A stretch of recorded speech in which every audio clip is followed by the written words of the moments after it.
오늘 우리에게 주시는 하나님의 말씀은 신약성경 마가복음 1장 14절과 15절 말씀입니다. 허락하신 말씀을 봉독하겠습니다. 요한이 잡힌 후 예수께서 갈릴리에 오셔서 하나님의 복음을 전파하여 이르시되 때가 찼고 하나님의 나라가 가까이 왔으니 회개하고 복음을 믿으라 하시더라. 아멘. 제가 설교 시간에 이런 거 잘 안 하는데 일부 때도 했는데 지금 전후 좌우를 잠깐 돌아보시면서 서로 잘 지내셨습니까? 반갑습니다. 잠깐 인사 한번 하시면 좋겠습니다. 예. 20분까지 오실 수 있다고 그랬는데 17분이 오셨습니다.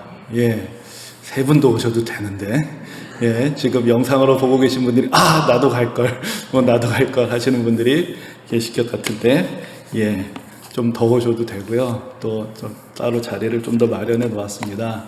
여러분들 우리가 그래도 이만큼이라도 좀 숨을 쉬고 숨통을 튀고 또 같이 예배드릴 수 있게 된 거, 이것도 감사해야 된다는 게 어떻게 생각하면은 좋은 일인지 좀 답답한 일인지 모르겠지만 그래도 하나님께서 또 속히 또 이 모든 일에서부터 우리를 건져주시고 더 깊은 마음으로 모든 성도님들이 함께 모이실 날이 속히 올 줄로 믿습니다.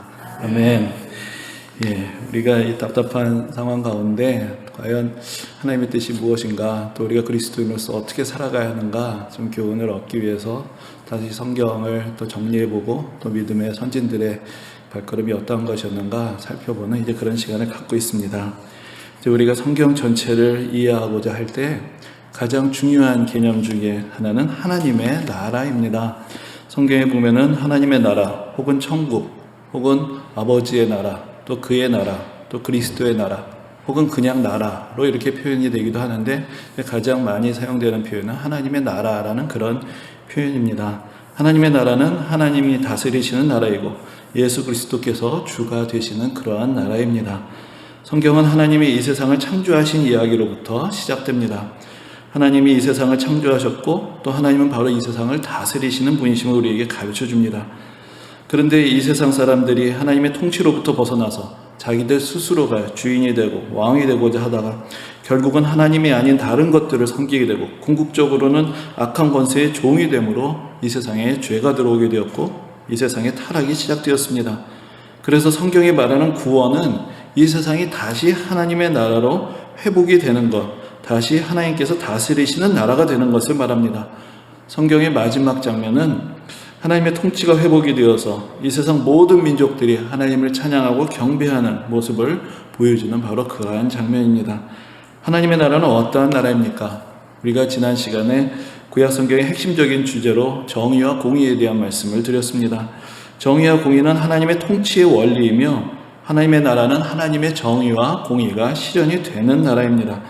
이 세상이 하나님을 등지고 우상을 섬기게 되었기 때문에 이 세상에 정의와 공의가 끼어지고 불의가 시작이 되었습니다.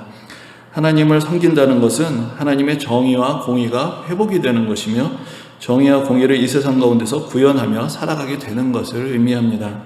조금 더 확장해서 말씀을 드리자면 과거에 로마 제국이 지중해 주변의 넓은 땅을 다스릴 때 그 당시 사람들이 생각했던 가장 이상적인 상황을 팍스 로마나 혹은 로마의 평화라고 그렇게 말합니다. 로마 제국의 지배 아래에서 질서가 유지되고 여러 민족들이 조화롭게 평화를 누리고 살아가는 그런 삶을 말하는 것입니다. 로마는 또한 우리가 로마법이라고 말하는 법체제를 수립한 것으로도 잘 알려져 있습니다. 로마법은 바로 로마의 평화를 유지하는 방법이었습니다. 평화를 히브리어로는 샬롬이라고 말합니다. 샬롬은 하나님이 창조하신 이 세상이 하나님의 은혜의 통치 아래에서 자유와 행복을 누리며 이 세상 만물이 조화를 이루고 평화롭게 더불어 살아가는 그런 삶을 의미합니다. 하나님의 샬롬을 이루는 길이 바로 저 하나님의 정의와 공의를 따라 살아가는 것입니다. 그런데 지금 우리가 살아가는 이 세상은 하나님을 알지 못하고 하나님의 통치를 인정하지 않기 때문에 하나님의 정의와 공의가 실현되지 못하고 그러므로 하나님께서 주시는 샬롬을 누리지 못하고 살아가고 있습니다. 하나님은 하나님의 품을 떠난 이 세상을 다시 회복하시기를 원하십니다. 그래서 이 세상에 예수 그리스도를 보내셨습니다. 예수님은 하나님의 아들이시며 이 세상의 상속자이시고 이 세상의 진정한 통치자이십니다. 예수님은 하나님의 나라가 어떤 나라인지를 우리에게 가르쳐 주셨고 보여주셨고 그날의 통치의 원리를 회복시키기 위한 섬김의 길을 가셨습니다. 그것이 바로 예수님의 낮아지심과 십자가의 길이었습니다. 이 세상에서 무너진 하나님의 공의와 정의를 회복시키며 하나님의 통치를 다시 우리 삶 가운데서 이루는 그러한 하나님의 방법은 정죄와 심판이 아니라 용서와 사랑이셨습니다. 하나님이 우리를 용서하시고 우리를 사랑하시는 분이시기에 우리도 하나님을 사랑하고 하나님의 말씀에 순종함으로 진리를 따르는 삶을 살아갑니다. 이것이 성경이 말하는 정의의 길입니다. 또한 하나님이 우리를 사랑하시고 우리를 용서하시기에 우리도 우리의 이웃들을 사랑하고 용납하며 존중하고 배려하고 섬기며 살아갑니다. 이것이 성경에서 말하는 공의의 길입니다. 그렇게 해야 하나님의 정의와 공의가 회복되고 우리도 하나님의 샬롬을 누리며 살아가게 되는 것입니다. 예수님께서 이 땅에 오셔서 처음으로 하신 말씀이 바로 오늘 본문의 말씀입니다. 때가 찼고 하나님의 나라가 가까이 왔으니 회개하고 복음을 믿으라. 이것이 예수님께서 이 땅에서 처음으로 하셨던 말씀이셨고 이 말씀은 바로 예수님이 하나님의 나라를 회복시키기 위해 오신 분이시라는 것을 우리에게 가르쳐 줍니다. 그런데 오늘 본문에서 하나님의 나라가 가까이 왔다라는 말씀은 하나님의 나라가 어떠한 나라인지에 대한 우리의 고정관념을 깨뜨려주는 그런 말씀입니다. 하나님의 나라는 바로 천국이고 천국은 하늘에 있고 우리는 죽어서 천국에 가게 된다. 이것이 사실 우리가 대부분 가지고 있는 하나님 나라에 대한 고정관념입니다. 그런데 예수님은 우리가 죽어서 천국에 간다 이렇게 말씀하시지 않고 하나님의 나라가 오고 있다라고 그렇게 말씀하십니다. 하나님의 나라는 예수님과 함께 이 땅으로 찾아왔고 예수님을 영접하는 것이 이 땅으로 오고 있는 하나님의 나라에 들어가는 길인 것입니다. 우리가 암송한 바 있고 여러분들도 잘 알고 계시는 요한복음 3장 16절을 보면은 하나님이 이 세상을 사랑하신다라고 그렇게 가르쳐 줍니다.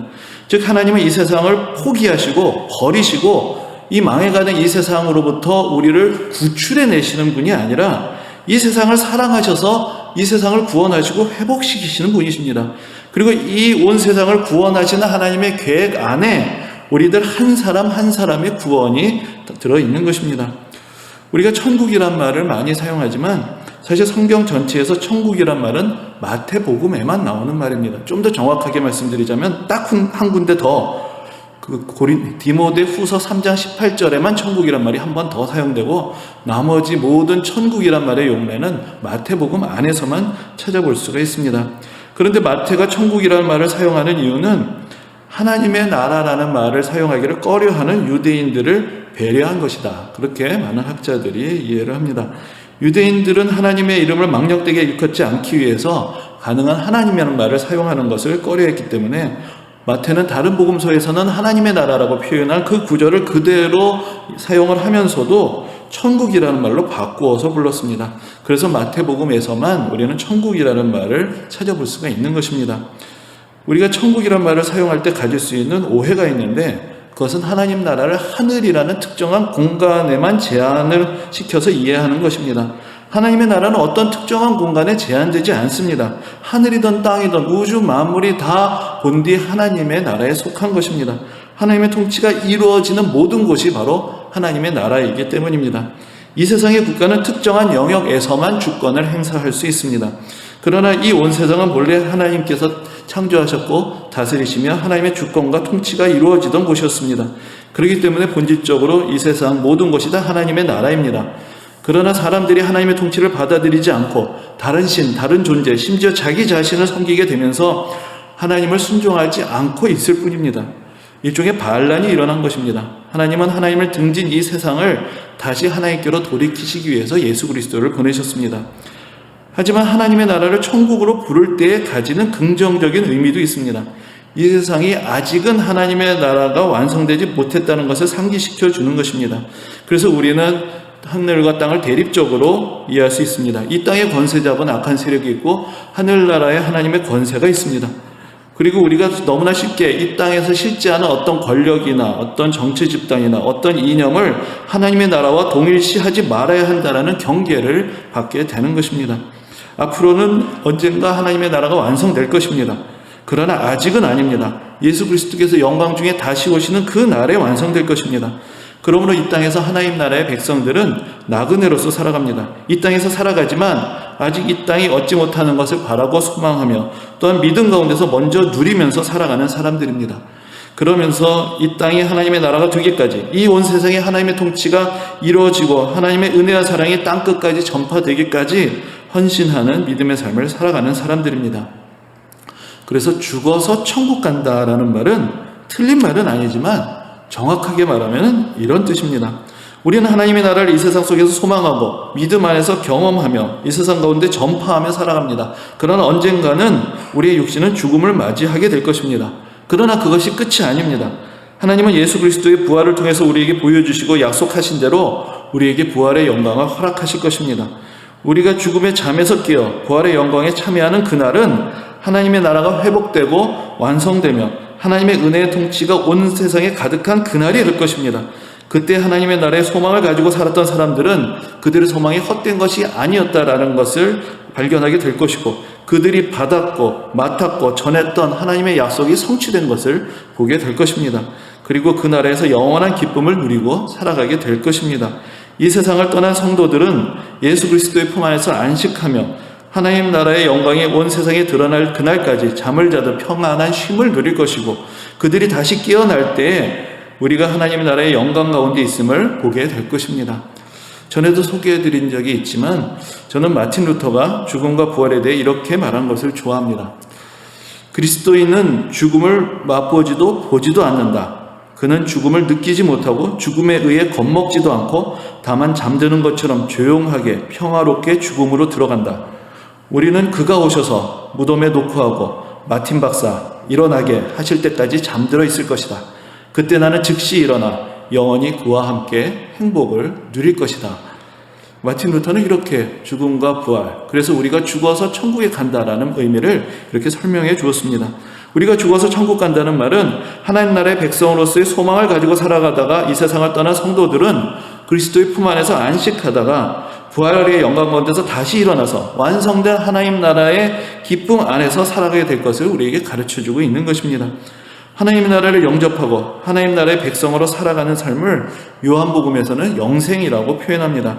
천국이 하나님 나라에 대한 공간적인 이미지라면 영생은 시간적인 이미지입니다. 천국이라는 말에서 하늘이라는 것은 하나님의 통치가 이루어지는 장소를 말합니다.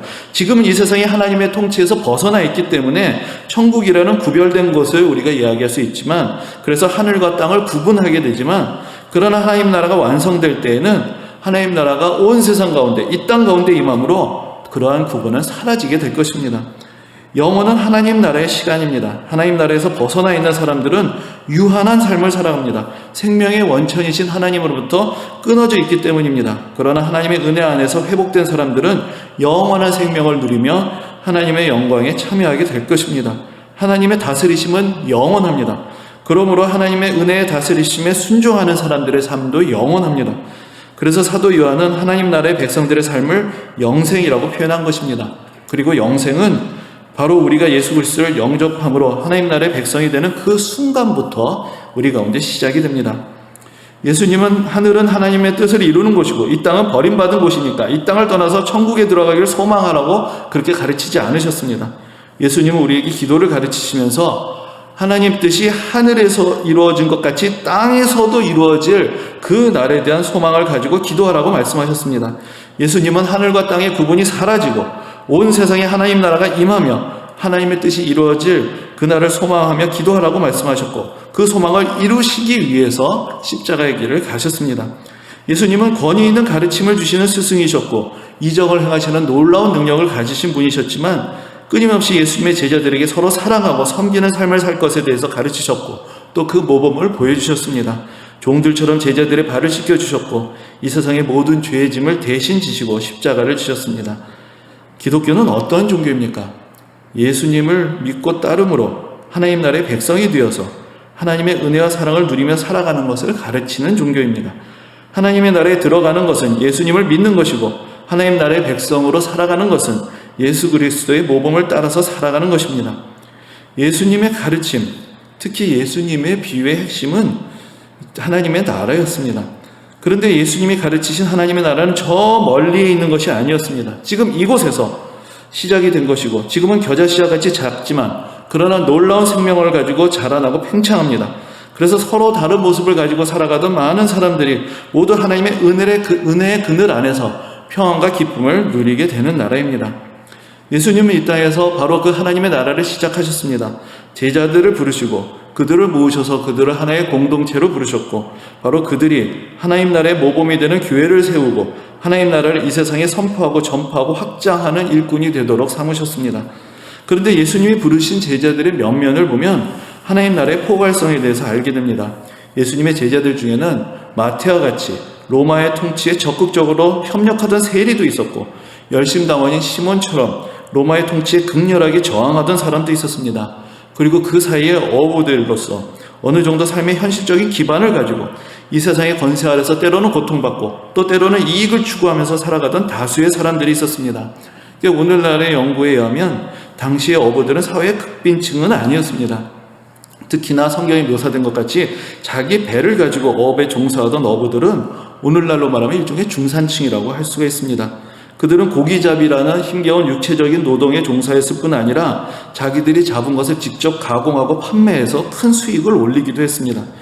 예수님께서 이 땅에서 시작하신 공동체에는 다양한 사람들이 공존하면서 서로 다른 지향점을 가진 사람들이 같이 모여서 서로 다투고 갈등을 빚기도 했지만 그러나 그들 모두가 예수 그리스도를 따르는 하나의 삶으로의 부르심을 받아서 연단받고 훈련되며 하나님 나라의 백성으로 하나님 나라의 가치를 추구하는 사람으로 하나님 나라를 전파하는 사람들로 변화되어 갔던 그런 모태였던 것입니다. 우리도 각기 다른 배경과 생각과 경험을 가지고 살아온 사람들이지만 이제 하나님의 나라를 영접하고 하나님의 나라를 소유하며 하나님 나라의 백성이 되었고 그러므로 하나님 나라의 가치를 추구하며 하나님 나라를 위하여 살아가도록 요청을 받고 있습니다. 우리가 9월부터 암송하고 있는 마태복음 5장의 8복은 하나님 나라의 백성들의 행동 강령과 같습니다. 심령이 가난한 자가 되어 늘 하나님의 은혜를 사모하며 이 세상의 슬픔을 보며 함께 애통하는 자가 되고 온유한 자로서 이 세상을 품음으로 이 세상을 소유한 자가 되며 의로움이 사라진 세상에서 의로움에 대한 갈증을 안고 그 갈증을 해소할 수 있는 의로운 삶을 이 세상 가운데서 실천하며 살아가고 연약한 사람들을 긍휼히 여기고 자비를 베풀며 청결한 마음으로 정직과 진실을 삶의 규범으로 삼아 살아가고 갈등이 있고 분열이 있는 곳에서 화평케 하는 사람으로 살아가며 하나님의 나라의 백성으로 살아가면서 받는 오해와 핍박을 기쁜 마음으로 감내하는 삶을 살아가는 것입니다. 정의와 공의를 따르는 삶은 십계명과 팔복에 요약이 되어 있습니다. 이것이 하나님 나라의 백성들의 삶의 가장 기본적인 원칙입니다. 십계명이 소극적이며 하지 말라는 말씀들이 많다면 팔복은 적극적이며 이렇게 하라는 말씀들입니다. 이것이 구약과 신약의 차이라고 할 수 있습니다. 구약이 죄를 짓지 말라고 가르친다면 신약은 예수님처럼 사랑하라고 말합니다. 그래서 우리는 신약이 구약의 완성이며 예수님이 율법의 완성이라고 그렇게 말하는 것입니다. 적어도 그리스도인이라면 십계명과 팔복이라는 두 가지 삶의 원리와 가르침을 따라서 살아가야 합니다. 죄를 멀리하고 사랑을 하며 살아가기를 원하고 그래서 무엇을 하지 말아야 하며 무엇을 해야 하는지를 깨닫고 그렇게 살기를 바라고 기도하고 실천하며 도전하며 살아가는 것입니다. 여러분, 누군가가 하나님의 이름으로 예수님의 이름으로 무언가를 말하고 요구할 때 그가 가르치는 내용은 물론이고 그가 살아가는 모습이 십계명과 팔복의 가르침이 얼마만큼 합당한 것인가를 가지고 우리는 쉽게 그 사람이 어떤 사람인지를 알 수 있습니다. 온유하고 긍휼히 여기며 화평케 하는 삶을 살아갑니까? 그러면 예수 그리스도를 따르는 사람입니다. 탐욕을 가지고 거짓을 말하며 돈과 권력을 좋아하고 다른 이들의 인격을 모독함으로 인격적인 살인을 저지르는 것을 마다하지 않습니까? 그렇다면 율법을 깨뜨리는 죄인입니다. 별로 어렵지 않습니다. 하나님을 경외함으로 겸손하게 자신을 낮추고 심령이 가난한 자로 살아가며 자신이 가진 것으로 만족하고 소박하고 진실되게 살아가고 박해와 핍박을 기쁜 마음으로 감내하고 있습니까? 그렇다면 하나님의 사람입니다. 우리가 그렇게 살지 못하는 것이 문제이지 어떻게 살아야 하는가 그 자체가 헷갈리게 되는 것은 아닌 것입니다. 정말로 죄송한 말씀이지만 제가 대학에 다닐 때는 소위 민주화운동 그 시대의 끝물이라고 할 수가 있는데 그래도 그때 대학가에 데모가 많았고 최루탄 연기가 캠퍼스에 자욱한 날들이 많았습니다. 학생들이 스크럼을 짜고 거리에 나가서 시위하는 때도 많았습니다. 그런데 저는 참가하지 않았습니다. 물론 아는 것도 없고 소신도 없고 확신도 없었기 때문에 그랬지만 그러나 또한 저는 그리스도인이라면 그렇게 해서는 안 된다라고 배웠기 때문입니다. 그리스도인이라면 먼저 나라를 위해서 기도해야지. 그리스도인이라면 먼저 위정자들을 위해서 기도해야지. 그리스도인이라면 화평케 하는 사람이 돼야지. 먼저 자기의 삶에서부터 진실되게 살아가며 실천하는 삶을 살아야지. 그렇게 배웠습니다. 그런데 언젠가부터인가 세상이 바뀌더니 그렇게 하지 말라던 분들이 그렇게 해야 한다고 말합니다. 세상이 바뀌었는지는 모르지만 성경은 바뀌지 않았습니다. 십계명과 팔복도 바뀌지 않았고 성령의 9가지 열매도 바뀌지 않았습니다. 온유하고 겸손하며 진실하고 화평하게 하는 삶을 살아야 한다는 예수님의 말씀이 언제부터 바뀌었습니까? 냉소와 조소와 비난과 불신이 언제부터 그리스도인들의 삶의 가치가 되었습니까? 우리의 소속은 하나님의 나라이고 우리가 추구해야 하는 이념은 하나님의 말씀입니다.